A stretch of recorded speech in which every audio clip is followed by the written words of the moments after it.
కృష్ణప్రసాద్ శోభచంద్రను చంపేశాడని బలంగా నమ్ముతూ కృష్ణప్రసాద్ని శరత్చంద్ర ఎంతగానో కొడుతూ ఉంటాడు.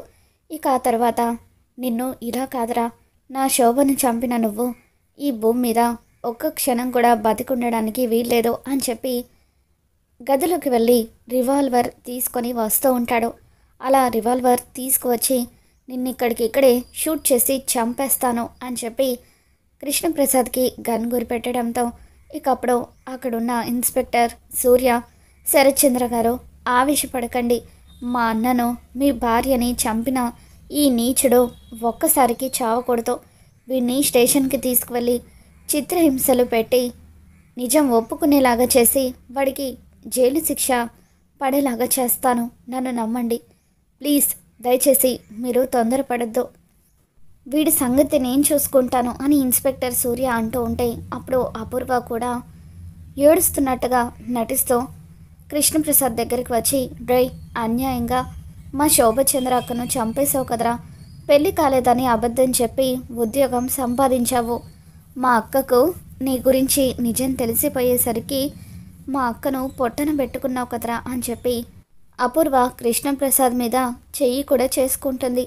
నువ్వే కదా అని కృష్ణప్రసాద్ మాట్లాడబోతూ ఉంటే, వద్దు ఇంకా నువ్వు మాట్లాడద్దు ఇన్స్పెక్టర్ గారు, ఈ నీచుణ్ణి అరెస్ట్ చేసి తీసుకెళ్ళిపోండి, నా కళ్ళ ముందే ఉంటే నేను ఏం చేస్తాను అని చెప్పి అపూర్వ అనడంతో ఇన్స్పెక్టర్ సూర్య కృష్ణప్రసాద్ చేతికి సంకెళ్ళు వేసి లాక్కుపోతూ ఉంటే చెర్రీ, మీరా, బిందు వీళ్ళంతా కూడా ఎంతగానో బాధపడుతూ ఉంటాడు.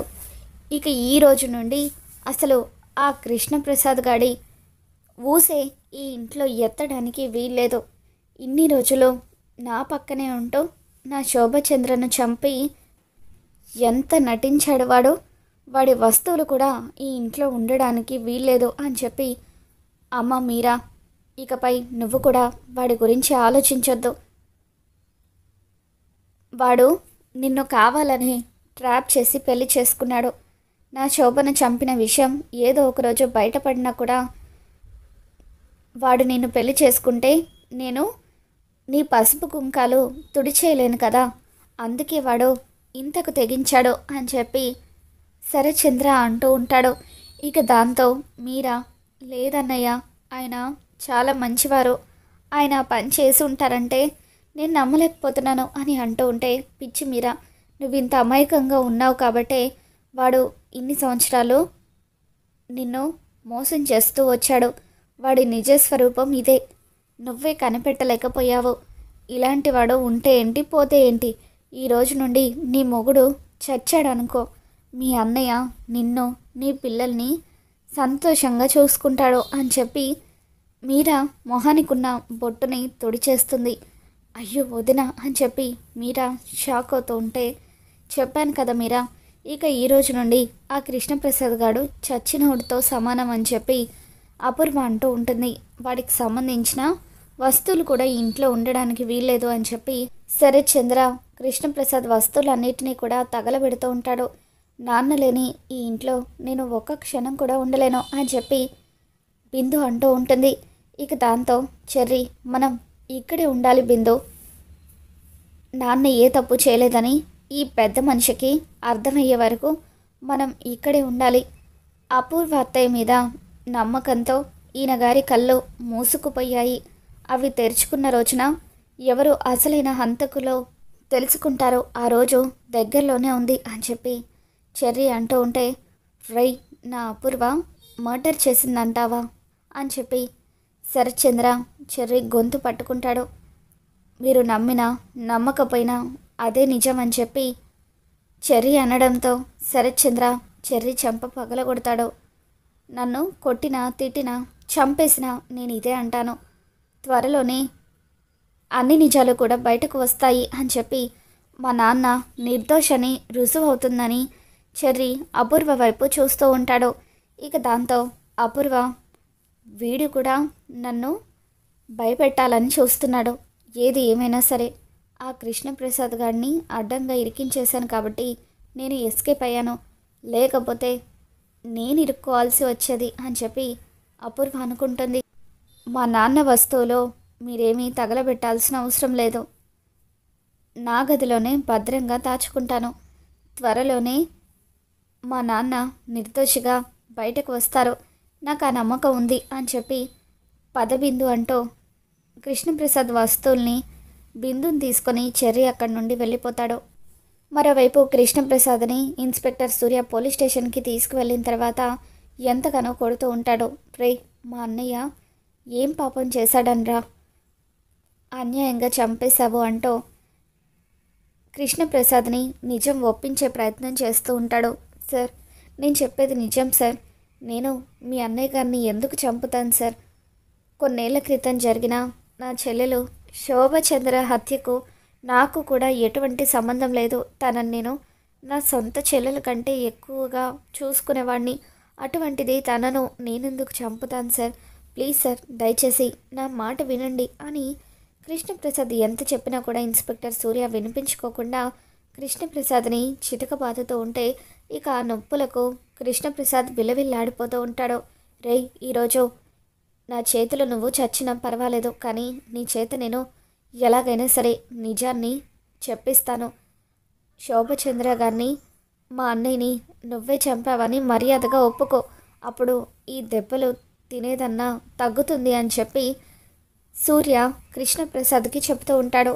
ఇక ఆ తర్వాత సూర్య భూమికి ఫోన్ చేస్తాడు. భూమి గారు, మీ ప్లాన్ సక్సెస్ అయింది. నేను అసలైన హంతకులను పట్టుకున్నాను అని అంటూ ఉంటే, మీరు చెప్పేది నిజమా సార్ అని భూమి అంటూ ఉంటుంది. అవును భూమి గారు, మీరు అర్జెంటుగా స్టేషన్కి వచ్చేయండి అని ఇన్స్పెక్టర్ సూర్య అంటూ ఉంటే, అలాగే ఇన్స్పెక్టర్ గారు అంటూ భూమి పరుగు పరుగున స్టేషన్కి వస్తూ ఉంటుంది. మరోవైపు చెర్రీ ఎంతగానో బాధపడుతూ, ఇలాంటి సిచ్యువేషన్లో హెల్ప్ చేయగలిగేది కేవలం అన్నయ్య మాత్రమే. అన్నయ్య హెల్ప్ తీసుకుంటే ఖచ్చితంగా నాన్నను బయటకు తీసుకువస్తాడు అని చెప్పి చెర్రీ పెద్దమ్మతో కూడా ఈ విషయం చెప్పాలనుకొని శారదను కలవడం కోసం అని చెప్పి ఇంటికి వస్తాడు. రే చెర్రీ, రారా, ఈ మధ్య అసలు ఇటు రావడమే మానేసావేంటి అని చెప్పి శారద అంటూ ఉంటుంది. దాంతో చెర్రీ ఏడుస్తూ పెద్దమ్మ అంటూ శారదని హక్ చేసుకుంటాడు. ఇక దాంతో, రే చెర్రీ, ఏమైందిరా, ఎందుకు ఇలా ఏడుస్తున్నావని శారద, నాకు కంగారుగా ఉంది చెప్పురా అని అంటూ ఉంటే, పెద్దమ్మ, నాన్నను పోలీసులు అరెస్ట్ చేశారు పెద్దమ్మ అని చెప్పి చెర్రీ అంటూ ఉంటాడు. ఏంటి, ఆయన్ని పోలీసులు అరెస్ట్ చేశారా? ఎందుకురా అని శారద కంగారుగా అడుగుతూ ఉంటుంది. దాంతో, కొన్నేళ్ల క్రితం శోభచంద్ర అత్తయ్య హత్య జరిగింది కదా, ఆ హత్య నాన్నే చేశాడని పోలీసులు అరెస్ట్ చేశారు పెద్దమ్మ. అలాగే కొన్ని రోజుల క్రితం గెస్ట్ హౌస్లో జరిగిన ఆ ఇన్స్పెక్టర్ సూర్య వాళ్ళ అన్నయ్యని కూడా నాన్నే చంపాడని చెప్పి 2 హత్యల నేరాన్ని నాన్న మీద వేసి అన్యాయంగా ఆ అపూర్వ అరెస్ట్ చేయించింది అని చెప్పి చెర్రీ అనగానే ఇక అప్పుడు శారద కుమిలి కుమిలి ఏడుస్తూ ఉంటుంది. ఆయన హత్యలు చేయడం ఏంటిరా, కొన్నేళ్ల క్రితం కూడా శోభచంద్ర గారిని అతి దారుణంగా చంపింది ఆ అపూర్వ కదా అని చెప్పి అంటూ ఉంటే, అవును పెద్దమ్మ, అలా జరిగిందని మన అందరికీ తెలుసు. కానీ ఆ అపూర్వ తప్పించుకోవడానికి కావాలని నాన్నను ఇరికించేసింది.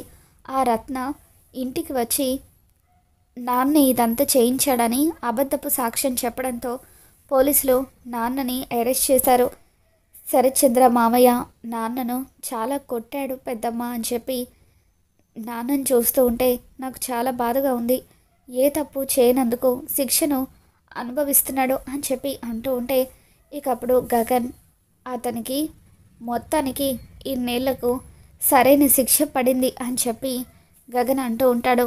రే గగన్, అలా మాట్లాడకరా, ఆయన మీ నాన్న అని శారద అంటూ ఉంటే, నాన్న అయితే ఏంటమ్మా, కొన్నేళ్ల క్రితం మనల్ని వదిలేసి వెళ్ళిపోయాడు కదా, ఇన్ని రోజులు ఆ ఇంట్లో బాగానే డబ్బు, స్టేటస్ ఇవన్నీ కూడా అనుభవించాడు. ఇన్ని రోజులకు ఆ దేవుడు సరైన శిక్షను విధించాడు అని గగన్ అంటూ ఉంటే, రే గగన్, ఇంకొకసారి ఆ మాట మాట్లాడావంటే చంపేస్తానంటూ శారద గగన్ చెంప పగలగొడుతుంది. దాంతో గగన్ కన్నీళ్లు పెట్టుకుంటూ శారద వైపు చూస్తూ ఉంటాడు. ఆయన కోసం నన్ను కొట్టావా అమ్మా అని చెప్పి గగన్ అంటూ ఉంటే శారద గగన్ని పట్టుకొని ఏడుస్తూ, మీ నాన్న ఏ తప్పు చేయలేదురా. కొన్నేళ్ల క్రితం మీ నాన్న మనకి దూరం అవ్వడానికి కారణం ఆ అపూర్వ. ఆ అపూర్వ శోభచంద్ర గారిని దారుణంగా చంపిందనడానికి సాక్ష్యం ఆ కెమెరాలో వీడియోని నా కళ్ళతో నేను చూశానురా. అన్యాయంగా ఆ అపూర్వ కొన్నేళ్ల క్రితం ఇన్సూరెన్స్ వస్తుందని అబద్ధం చెప్పి ఫ్యాక్టరీని ఆయన చేత తగలబెట్టించింది. ఆయనే శోభచంద్ర గారిని చంపేశారని నమ్మించడం కోసం ఫ్యాక్టరీని తగలబెట్టేటప్పుడు వీడియో కూడా తీసింది. ఆ సాక్ష్యాన్ని పోలీసులకు ఇచ్చి ఇరికిస్తానని ఆయనను బ్లాక్మెయిల్ చేసి మీరాను పెళ్లి చేసుకుంటేనే అప్పుడు శిక్ష నుండి తప్పిస్తానని కావాలని ఆ నిజాన్ని ఆయన ఎవరు బయట పెట్టకుండా ఉండడం కోసం అని చెప్పి మీరాకిచ్చి పెళ్లి చేసిందిరా అంటూ కొన్నేళ్ల క్రితం అపూర్వ ఎటువంటి కుట్ర చేసిందో మొత్తం కూడా శారద గగన్కి చెబుతూ ఉంటుంది. ప్రస్తుతానికి ఆ కెమెరా ఇక్కడ లేదు. ఆ కెమెరాలో ఉన్న వీడియోని చూస్తే అప్పుడు ఆ అపూర్వ ఎంత రాక్షసో, మీ నాన్నను మనకి ఎలా దూరం చేసిందో అదంతా కూడా నీకు అర్థమై ఉండేది అని చెప్పి అపూర్వ అనడంతో గగన్ జరిగిన నిజాన్ని తెలుసుకుంటాడు. అన్యాయంగా ఆయన నిరికించి ఆ అపూర్వ ఎస్కేప్ అవ్వాలని చూస్తుందని చెప్పి శారద చెప్పడంతో ఇక అప్పుడు గగన్ తను చేసిన తప్పేంటో రియలైజ్ అవుతాడు. అవునన్నయ్య, ఇన్నేళ్ల పాటు నువ్వు నాన్నను దూరంగా ఉంచడానికి, నాన్న ఈ ఇంటికి దూరం అవ్వడానికి కారణం కూడా ఆ అపూర్వే. అదొక నరరూప రాక్షసి. ఎవరినైనా సరే దాని క్షేమం కోసం బలి చేస్తుంది. ఇప్పుడు అది ఆడుతున్న ఆటలో నాన్న బలిపశువు అయ్యాడని చెప్పి చెర్రీ అంటూ ఉంటే ఇకప్పుడు గగన్ కోపంతో రగిలిపోతూ ఉంటాడు. అమ్మ, నన్ను క్షమించమ్మా, తప్పు చేశానంటూ గగన్ శారదను పట్టుకొని ఎంతగానో ఏడుస్తూ ఉంటాడు. నాన్నను క్షేమంగా నేను బయటకు తీసుకువస్తాను. ఆ అపూర్వ అంతు చూస్తాను. దాన్ని కటకటాల వెనక్కి పంపిస్తాను. నువ్వు బాధపడకంటూ శారదకు గగన్ ధైర్యం చెప్తూ ఉంటాడు. మరోవైపు భూమి పరుగున పోలీస్ స్టేషన్కి వస్తుంది. ఇన్స్పెక్టర్ సూర్య భూమితో, రండి భూమి గారు, మీకోసం ఏదో చూస్తున్నాను. మీ అమ్మగారిని, మా అన్నయ్యని చంపిన హంతకుడిని చూడండి అంటూ కృష్ణప్రసాద్ జుట్టు పట్టుకొని పైకి లేపడంతో అప్పుడు కృష్ణప్రసాద్ని చూసి భూమి ఒక్కసారిగా షాక్ అవుతుంది. మావయ్య, ఏంటి మావయ్య ఇదంతా అని చెప్పి, అసలు మీరు హత్య చేశారని మిమ్మల్ని అరెస్ట్ చేయడం ఏంటని చెప్పి భూమి అంటూ ఉంటే, భూమి గారు, వీడు హంతకుడు, వీడి మీద జాలి చూపిస్తారేంటి అని అంటూ ఉంటే, అయ్యో సూర్య గారు, ఈయన మా మావయ్య, ఈయన ఏ తప్పు చేయలేదు. తప్పు చేసింది ఆ అపూర్వ. ఆ అపూర్వను వదిలేసి అన్యాయంగా మా మావయ్యని అరెస్ట్ చేశారేంటి అని చెప్పి భూమి అంటూ ఉంటుంది. లేదు భూమి గారు, మీరు పొరపాటు పడ్డట్టున్నారు. వీడు ఇన్నేళ్ళు మంచివాళ్లాగా నటిస్తూ మీకు వెన్నుపోటు పొడిచాడు అని చెప్పి అంటూ ఉంటే, లేదు ఇన్స్పెక్టర్ గారు, ఆ అపూర్వ తను తప్పించుకోవడానికి అన్యాయంగా మా మావయ్యని ఇరికించింది. దయచేసి మీకు దండం పెడతాను, మా మావయ్యని వదిలేయండి అని చెప్పి భూమి చాలా బాధపడుతూ ఉంటుంది. లేదు భూమి గారు, ఎట్టి పరిస్థితుల్లోనూ వీడిని వదిలేది లేదు. మా దగ్గర సరైన సాక్ష్యం ఉంది. రత్న ఇదంతా ఇతని చేయించాడని సాక్ష్యం కూడా చెప్పింది. సాక్ష్యం స్ట్రాంగ్గా ఉన్నప్పుడు ఇతన్ని ఎలా వదిలేయమంటారు? ప్లీజ్ దయచేసి ఇక మీరు వెళ్ళిపోండి అని చెప్పి సూర్య అంటూ ఉంటే అప్పుడు భూమి ఏడుస్తూ, లేదు సూర్య గారు, మా మావయ్య ఏ తప్పు చేయలేదు. ప్లీజ్ దయచేసి మా మావయ్యని వదిలేయండి అని అంటూ ఉంటే, చూడండి, ఏదైనా ఉంటే కోర్టులో తేల్చుకోండి. ఇతనికి మాత్రం శిక్ష పడకుండా నేను అస్సలు వదిలిపెట్టను అని చెప్పి ఇన్స్పెక్టర్ సూర్య అంటూ ఉంటాడు. ఇక దాంతో భూమిని బయటకు పంపించేసి సెల్ క్లోజ్ చేయడంతో భూమి ఎంతగానో బాధపడుతూ ఉంటుంది.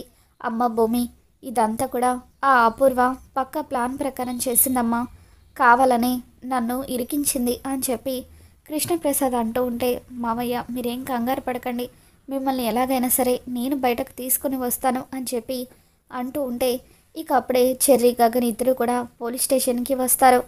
నాన్నెక్కడ అని గగన్ భూమిని అడగడంతో భూమి ఎంతో ఎమోషనల్గా సెల్ వైపు చూపిస్తూ ఉంటుంది. ఇక కృష్ణప్రసాద్ వైపు చూస్తూ గగన్, నాన్న నాన్న మీరేం బాధపడకండి, మిమ్మల్ని నేను బయటకు తీసుకొస్తాను అని చెప్పి గగన్ అంటూ ఉంటాడు. ఇక అప్పుడు ఇన్స్పెక్టర్ సూర్య గగన్ కాలర్ పట్టుకొని, రేయ్, ఆ రోజు నువ్వు నన్ను కొట్టినందుకు నిన్ను చంపేద్దామని అనుకున్నాను. ఇప్పుడు మళ్ళీ దొరికావు. ఆ సెల్లో ఉన్నవాడు నీకు కూడా అదే గతి పట్టిస్తాను అని చెప్పి ఇన్స్పెక్టర్ సూర్య అంటూ ఉంటాడు. దాంతో గగన్ ఇన్స్పెక్టర్ కాలర్ పట్టుకొని, ఇంకొక్క మాట మా నాన్న గురించి తప్పుగా మాట్లాడినా నేను ఊరుకోను. ఆయన ఏ తప్పు చేయలేదు. మర్యాదగా ఆయన్ని విడిచిపెట్టు అని గగన్ కూడా ఇన్స్పెక్టర్ కాలర్ పట్టుకోవడంతో, బావా బావా వద్దు బావా, దయచేసి ఆవేశపడద్దు అని చెప్పి భూమి గగన్ని ఆపే ప్రయత్నం చేస్తూ ఉంటుంది. వెంటనే లాయర్ని మాట్లాడి మా నాన్నకు బెయిల్ వచ్చేలాగా చేస్తాను. ఆ తర్వాత సాక్ష్యాలు తీసుకువచ్చి మా నాన్న ఏ తప్పు చేయలేదని రుజువు చేస్తాను అని చెప్పి గగన్ ఇన్స్పెక్టర్ సూర్యతో ఛాలెంజ్ చేస్తూ ఉంటాడు. మరి మొత్తానికి గగన్ అయితే కృష్ణప్రసాద్ ఏ తప్పు చేయలేదని తెలుసుకొని కృష్ణప్రసాద్ని నాన్న అని పిలుస్తూ ఉంటాడు. మరి రాబోతున్న ఎపిసోడ్లో ఏం జరగబోతుందో మళ్ళీ మన ఛానల్లో తెలుసుకుందాం. ఈ వీడియో మీకు నచ్చినట్లయితే తప్పకుండా లైక్ చేయండి.